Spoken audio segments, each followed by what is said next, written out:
प्रवासी लोग राज्य के भीतर आना लोगों ने प्रारंभ कर दिया है और पहले मुझे पूरी उनकी सुरक्षा हेतु पहले उनको घर तक पहुंचाना है, उसके बाद इस विषय पर आगे विचार करेंगे। झारखंड सरकार के लॉकडाउन 3 में ढील नहीं दिए जाने पर व्यावसायिक और उद्योग जगत में काफी नाराजगी दिख रही है। मुख्यमंत्री हेमंत सोरेन ने साफ तौर पर कह दिया है कि झारखंड में केंद्र सरकार द्वारा दी गई ढील के नियम यहां लागू नहीं होंगे। उन्होंने कहा कि झारखंड में मजदूर और छात्र बाहर से आ रहे हैं, इसको देखते हुए लॉकडाउन 17 मई तक जारी रहेगा। Federation of chambers of commerce and industries ने ग्रीन जोन में औद्योगिक और व्यावसायिक गतिविधियां शुरू करने का आग्रह किया था, जिसे अमान्य करार दिया गया।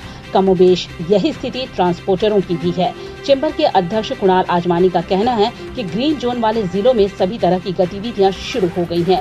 झारखंड में कोरोना पॉजिटिव मरीजों की संख्या भी अन्य राज्यों की तुलना में कम है, फिर भी राज्य के 14 जिलों में रियायत नहीं दिया जाना लोकहित में नहीं है।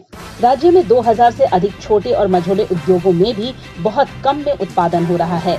बड़े उद्योग CCL को छोड़ सभी बंद हैं। चैम्बर की तरफ से बाजार की गतिविधियां सुचारू बनाने के लिए सप्ताह में 2 दिन तक कार्यालयों और प्रतिष्ठानों को खोलने की मांग की गई थी, जिसे निरस्त कर दिया गया। हर घर चुपचाप से ये कहता है, अच्छा लगता है जब सब कोई अंदर रहता है। कोई मेरे कानों पर लगे जाले उतार रहा है, कोई जाली में जमी धूल निकाल रहा है, कोई मेरे पैरों तले लगी फिसलन हटा रहा है। अच्छा लगता है जब सब कोई अंदर रहता है। Stay home, stay safe, Asian paints.